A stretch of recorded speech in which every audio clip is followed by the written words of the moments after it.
everyone. Today I will not be available closer to lock, so I will not be giving any picks, but we'll do a review of some winning lineups in the past and see how we did yesterday. So let's start with yesterday's lineup. You can see on the left hand side we had Carter, Brown, Bruce Brown and Jaylen Brown, and then Portis, Jokic, Allen, Hachimura, and Brooks. And then on the right side, I actually have a winning lineup from yesterday and see what players we had different. So they went with Tyus Jones, who came off the bench and he performed well. And then they had Bones Highland, who did not do as well as Rui or Grayson Allen, but their lineup really came together with Adams and Morant they had as well, and then Conchar. So we performed well. Brooks didn't start off very hot, and he picked it up towards the end. So this is the lineup that we had. And then on the right side, that's a winning lineup from that day. And yesterday was a 3-game slate, so it was all around the place. We had that long delay in Boston game because the rims weren't leveled, and there was a 35-minute delay there. Game ended up blowing out. And then let's look at the winning lineup from 2 nights ago. You can see here they had Luka. No need for explanation there. He scored 51 points. Greg Popovich could not hold him under 50.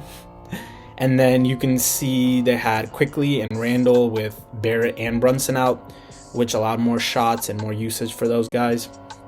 And then LeVert and Love also performed very well with Garland and Mobley out.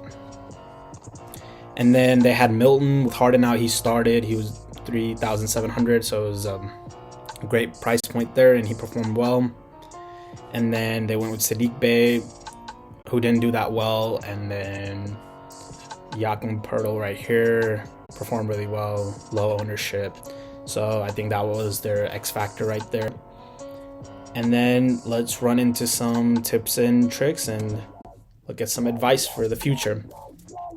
So I would suggest you should try to find value players on larger slates, because that will really allow you to get your Luka, your Jokic, Giannis.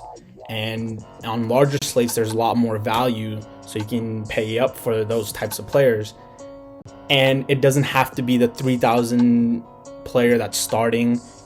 Just because their starting minutes doesn't always meet equal production. Like PJ Tucker he gets 30 minutes a game, but there's no production there. So you should look for guys that get shots, or big players get out on that day, then you want to target those players.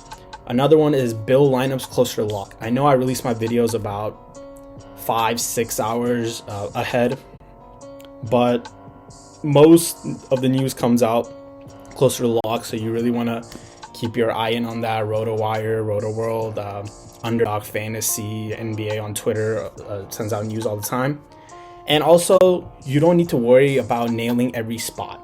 So if we go back here, you can see Sadiq Bey didn't do well, but the lineup still made $100,000 and got first place, right? Now it's just about getting that value player in the bottom and then paying up for your Luka and Randall on this lineup. So don't worry about nailing every lineup. And finally, don't rely on game stacking. I know it is on NFL, MLB, game stacking is highly valuable, but on NBA, you don't really need to rely on higher games, because there's going to be a lot of players that do well all around. I know some games might go to overtime, but the chances of that's very low, so don't rely heavily on game stack. And that's going to wrap it up for today. Please like the video. Leave a comment below about what you thought about this video, what you'd like to see more in the future, and subscribe. Thank you all very much.